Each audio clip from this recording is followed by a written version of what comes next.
네, 깨어져야 할 질그릇입니다. 저는 감정 기복이 심하신 어머니에게 육체적 폭력과 정서적 학대를 받으며 자랐습니다.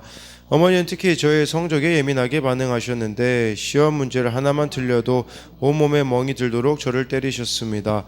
온 가족이 교회를 다녔지만 저는 큐티하는 법을 몰라 그저 이 무서운 환경에서 벗어나게 해주세요라고 기도할 뿐이었습니다.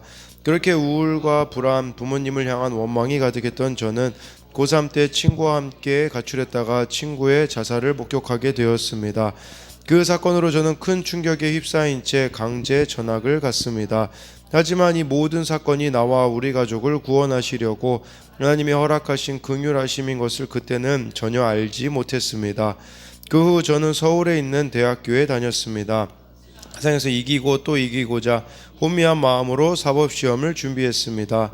그러나 제 안에 쓴뿌리로 인해 공부에 온전히 집중하기가 어려웠는데 당시 교제하며 함께 시험을 준비하던 남자친구도 합격할 기미가 보이지 않았습니다. 그때 어머니는 S대 출신의 사법시험에 합격한 남자를 제게 소개하셨고 저는 그 사람을 통해 제 안에 있는 억울함과 원통함을 풀고자 그와 결혼했습니다. 부끄러움에 이를 숨기고 속임으로 행한 결혼이기에 저는 이전 남자친구가 생각난다는 이유로 죄책감 없이 그에게 먼저 연락했습니다. 그러고는 결국 이혼을 하고 그 남자친구를 찾아갔습니다. 졸지에 이혼녀와 고시생이 된 저는 주께 원망을 쏟아내며 도와달라고 생떼를 부림으로 하나님의 말씀을 혼잡하게 했습니다. 주님의 은혜로 제가 아닌 남자친구가 사법시험을 통과한 뒤 저희는 재혼을 하고 아이를 낳았는데 이후 남편은 저를 함부로 대하며 급기야 외도까지 하였습니다. 그 모습을 보고 낙담한 저는 어린 아들과 함께 주님 앞에 나와 엎드렸습니다. 그리고 구속사의 말씀을 들으며 어두운 삶이 해석되었습니다. 제게 큰 능력이 있는 것처럼 교만했기에 사방으로 우겨쌈을 당했음을 저라는 질그릇이 깨어져 보배를 나타내게 하시려고 하나님이 이런 고난을 허락하셨음을 깨달았습니다. 쉽게 낙심하고 좌절하는 저희지만 날마다 말씀 앞에 엎드림으로 이혼은 안 돼요를 외치며 그리스도 예수의 주 되심을 전파하기를 소망합니다. 적용하기 불안하고 낙심이 될 때 그날 주신 큐티 말씀을 3번 이상 다시 읽고 기도하겠습니다. 매주 토요일 저녁에 자녀들과 청소년 큐티인과 어린이 큐티인으로 묵상한 내용을 나누겠습니다. 네, 여기서 이렇게 나와 있듯이 그 안에 있는 쓴뿌리 이런 어두움들이 있었기에 결국은 잘못된 이런 선택을 하게 되어졌고 그래서 이렇게 또 이혼을 하고 또 이렇게 재혼을 하면 그렇게 낙심 가운데 있을 때 주님 앞에 엎드릴 수밖에 없었고 그러자 이제 말씀이 들리고 어두운 삶이 해석이 이렇게 되어졌다라고 하면서 제게 큰 능력이 있는 것처럼 교만했기 때문에 이런 일들이 있었음을 깨달았다라고 고백해주고 있습니다. 네, 오늘은 이 고린도후서 4장 1절부터 이렇게 18절까지인데요. 1, 2절에 보니까요. 그러므로 우리가 이 직분을 받아 긍휼하심을 입은 대로 낙심하지 아니하고 이에 숨은 부끄러움에 이를 버리고 속임으로 행하지 아니하며 하나님의 말씀을 혼잡하게 하지 아니하고 오직 진리를 나타내므로 하나님 앞에서 각 사람의 양심에 대하여 스스로 추천하노라 라고 말씀해주고 있습니다. 그러므로 라는 것은 이 앞의 내용이 그런 내용이었잖아요. 그 모세가 옛 언약이었다면 이제 우리가 새 언약을 예수 그리스도로 인하여서 받게 되었는데 이제 하나님의 영광에 참여하는 영광스러운 공동체를 갖게 되었다라는 거죠. 근데 중요한 것은 이 고린도 교회에 그 거짓 교사들이 와가지고 추천서를 보여줘라 이런 식으로 주장을 했죠. 근데 2절에 바울은 각 사람의 양심에 대하여 하나님 앞에서 스스로를 추천한다라고 말해주고 있어요. 근데 그 스스로 추천하는 삶의 모습이 나와 있는데 그것은 숨은 부끄러움의 일을 버리라고 말씀해주고 있어요. 그러니까 우리 가운데 겉과 속이 다름이 없어야 됨을 말해주고 있는 겁니다. 여러분, 하나님이 하시는 일 중에 한 가지가 숨은 부끄러움의 일을 드러나게 하십니다. 왜 그러겠습니까? 사랑하기 때문에 그래요. 그 문제가 해결되어지지 않으면 우리는 정말 거기에 끌려갈 수밖에 없기에 숨은 부끄러운 일, 우리가 겉과 속이 다른 것을 하나님이 또한 해결하기를 원하시며, 속임으로 행하지 아니한다, 이것은요 남들의 시선을 개의치 않고 제멋대로 행동하는 걸 말하는 것이고, 또 그런 의미도 있더라고요. 그 상인들의 비양심적인 행위를 일컫는 것이에요. 그러니까 우리 안에 성령님이 계시기 때문에 속이는 행위는 어울리지 않는다라는 것을 말씀해주고 있는 것이죠. 또 하나님의 말씀을 혼잡하게 하지 아니하고, 이 혼잡하다라는 것은요 위조하다, 부패하다, 불순물 섞다라는 뜻이거든요. 그러니까 하나님 말씀에 막 다른 가치관이나 막 다른 말들을 더해서 말씀의 본질을 흐리거나 이 가치를 떨어뜨리는 행위를 이렇게 경고하고 있는 겁니다. 그래서 이렇게 1, 2절 말씀을 통해서 우리가 적용해 볼 수 있는 것은, 내 안에 버려야 할 숨은 부끄러움의 일은 무엇이 있습니까? 그리고 말씀을 말씀대로 믿고 있나요? 아니면 내 마음대로 이렇게 말씀을 믿고 있습니까? 그러니까 말씀이 기록된 그대로 우리가 믿어야 되는데, 그냥 내 상황에 맞춰서 그 짜집기를 얼마나 많이 하는 줄 모릅니다. 그냥 상황에 맞춰서 우리가 그냥 듣기 좋은 말씀만 하나님이 주셨다라고 생각을 하는데, 하나님이 진짜 주시는 말씀은요 회개의 말씀이라는 것을 기억해야 합니다. 3절에 만일 우리의 복음이 가리었으면 망하는 자들에게 가리어진 것이라 라고 이렇게 말씀해 주고 있는데요, 쉽게 말하면 그거예요. 복음 전하고서는 사람들이 반응이 없다, 또 어떤 일들이 일어나지 않는다고 해서 실망하지 말라는 겁니다. 복음은 망하는 자들에게 가려졌다라는 것은 바울이 공개적으로 복음을 전해도 믿지 않는 자들이 있었다라는 것이에요. 근데 여기서 말하는 망하는 자는 누구냐? 스스로 하나님을 거절하고 믿지 않는 자이에요. 여러분, 사람들이 죄가 많아서 지옥에 간다라기보다는요 사면장이신 예수님을 믿지 않아서 지옥에 간다라는 표현이 맞습니다. 그래서 이 복음을 들을 수 있는 기회들이 있었는데 자기의 가치관이나 자신의 그런 바라는 영광과 부합하지 않기 때문에 예수님을 믿지 않는 자들이 있다라는 것이죠. 그러면서 또 예수님을 믿지 못하는 이유 4절에 나와 있습니다. 그 중에 이 세상의 신이 믿지 아니하는 자들의 마음을 혼미하게 하여 그리스도의 영광의 복음의 광채가 비치지 못하게 함이니, 그리스도는 하나님의 형상이니라. 예수님은 하나님의 형상이고, 우리가 이 예수님을 믿을 때에 하나님의 형상이 회복되어진다라는 의미가 있겠죠. 근데 이 세상의 신, 누굴 말하겠습니까? 사탄이죠. 사탄이 사람들의 마음을요 혼미하게 한대요. 이 혼미하게 한다라는, 마음을 혼미하게 한다라는 말을 원어로 보면요 장님이 되게 하다, 시력을 잃게 하다라는 뜻이에요. 그러니까 사탄이 사람들의 마음의 눈을 멀게 해서 참된 진리이신 예수님을 믿지 못하게 만든다라는 것이겠죠. 그래서 지금 이 세상에서 문화라는 매체를 통하여서 또 여러 가지 정말 이 세상에 지금 쏟아지고 있는 이 죄를 합리화하고 죄를 죄로 여기지 못하게 만드는, 이 마음을 멀게 만들어지는, 마음의 시력을 멀게 만드는 일을 사탄이 하고 있다라는 것이죠. 그래서 이 4절에 대해서 적용 질문은, 내가 예수님을 믿는데 영적 시력을 멀게 하는, 은혜를 사라지게 하는 것은 무엇이 있습니까? 그러니까 이거 보면서 이제 저도 어제 한 설교를 들었는데 그런 내용이 나오더라고요. 아브라함이 그 이스마엘을 낳고, 그러니까 하갈을 통해서 이스마엘을 낳고서는 86세부터 99세까지 하나님을 찾았다라는 기록이 없잖아요. 그의 삶의 은혜가 사라져 버리는 것이죠. 세상에서는요 당연한 거예요. 근데 우리가 그것들을 했을 때 은혜가 사라지게 만드는 영역이 있다고 그 목사님이 이야기를 하시더라고요. 자신이 정말 어느 교회에서 은혜를 끼치고서는 안 사도 되는 물건인데 그걸 사고 나서 갑자기 은혜가 사라짐을 경험했다고 하더라고요. 마찬가지로 우리들이 세상에서는 괜찮을지 몰라요. 그러나 그걸 여러분들이 취했을 때 은혜를 사라지게 만드는 그 무엇이 여러분들에게는 무엇이냐라고 묻는 것이에요. 5절에 우리를 전파하는 것이 아니라 오직 그리스도 예수의 주 되신 것과 또 예수를 위하여 우리가 너희의 종된 것을 전파하노라. 함이라.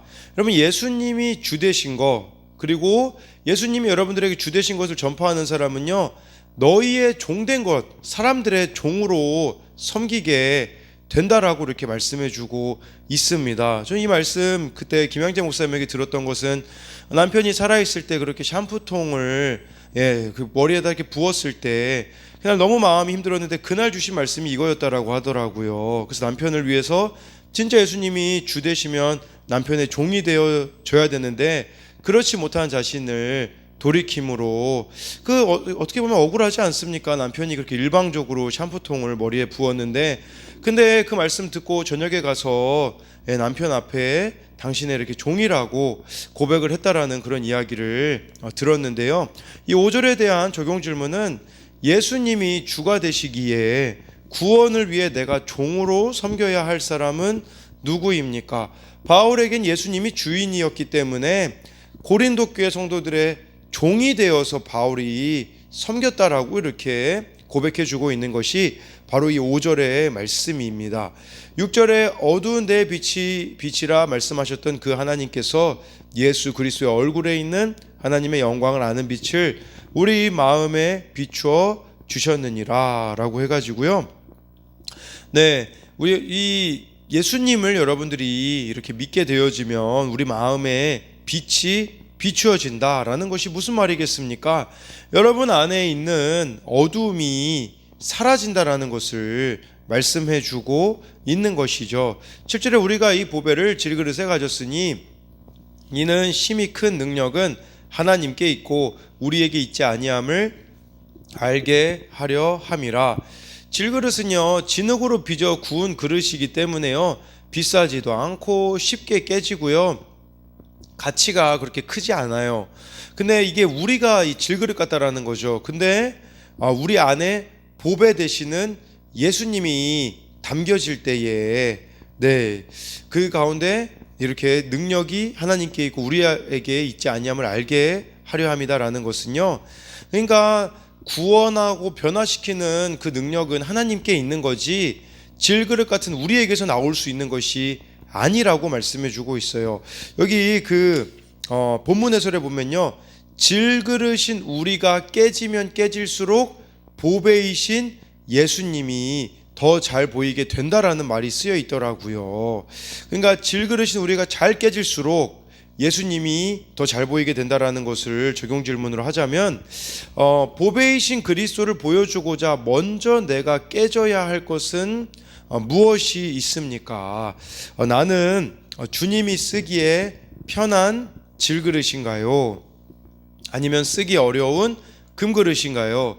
8절 9절 말씀을 보면요, 우리가 사방으로 우겨쌈을 당하여도 쌓이지 아니하고 답답한 일을 당하여도 낙심하지 아니하며 박해를 받아도 버림받지 아니하며 거꾸로 뜨림을 당하여도 망하지 아니하고 라고 해서요, 사방으로 우겨싸움 당한다라는 것은 여러 측면에서 심하게 압박을 받는 상황을 말하는 거예요.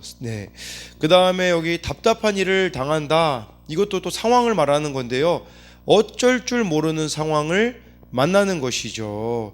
그리고 여기 9절에 박해는 설명드리지 않아도 아실 테고, 거꾸로 뜨림을 당하여도 망하지 않는다, 이것은 마치 레슬링과 같은 경기에서 바닥에 내팽겨치는 것을 말하는 거예요. 그러니까 어려운 상황들을 말하는 거거든요. 8, 9절에. 그러니까 어려운 상황들을 만나면 보통 사람들은 다 무너지고 말잖아요. 그러나 바울은 무너지지 않는다라고 해주고 있어요.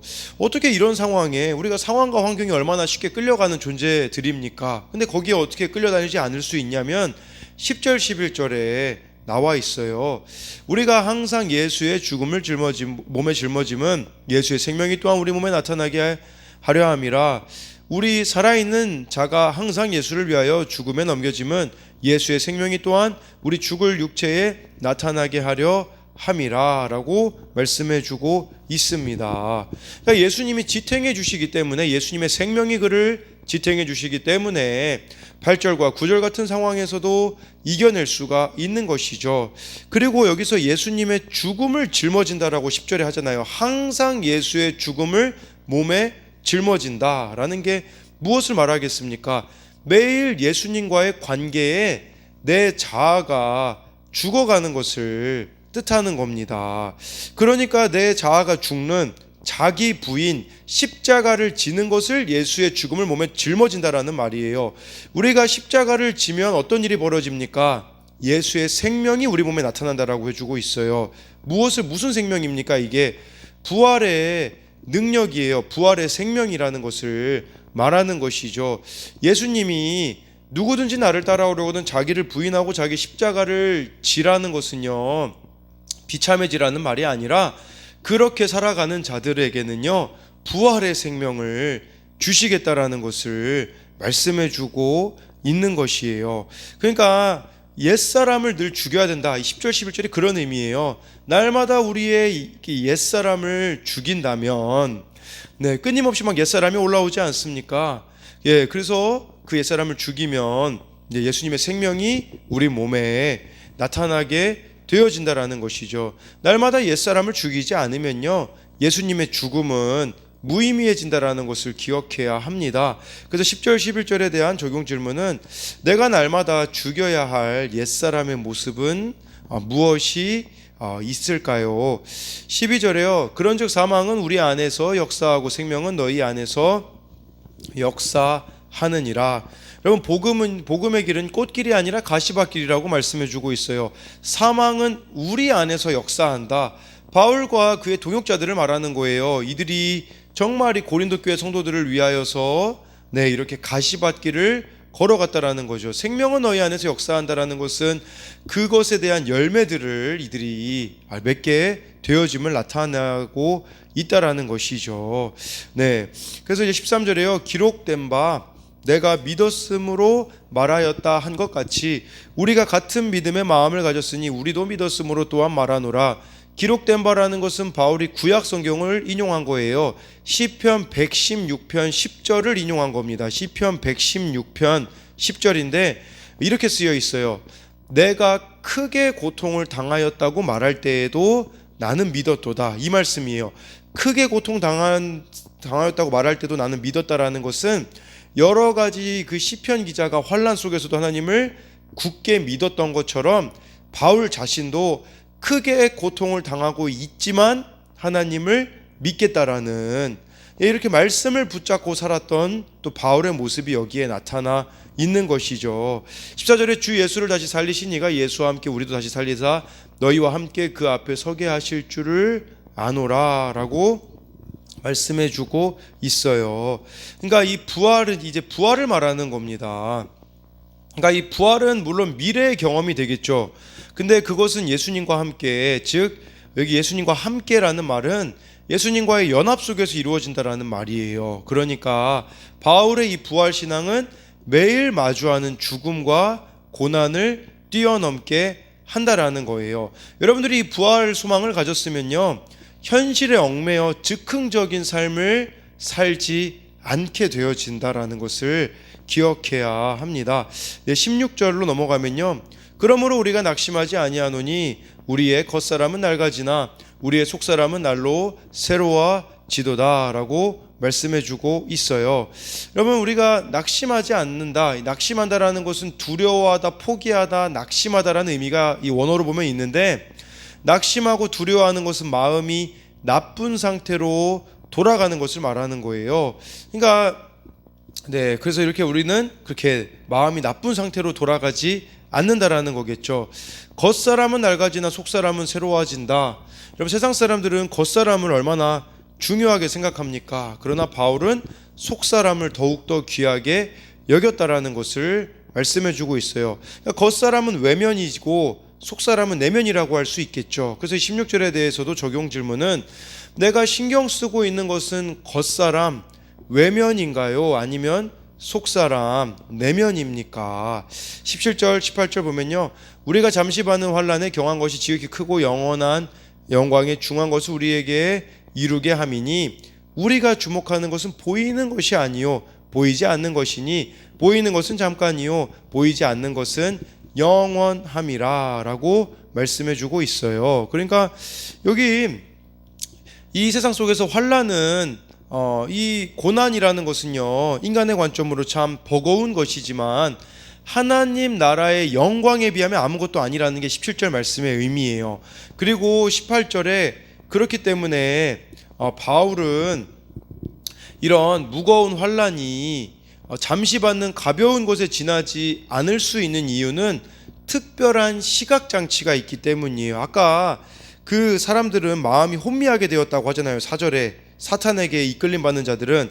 근데요, 예수님을 믿는 자들에게는 특별한 시각장치가 있는데 그것은 무엇이냐면 바로 믿음이라는 것입니다. 여기서 18절에 우리가 주목하는 것은, 이 주목한다라는 말을 원어로 보면 시선을 고정한다라는 뜻이에요.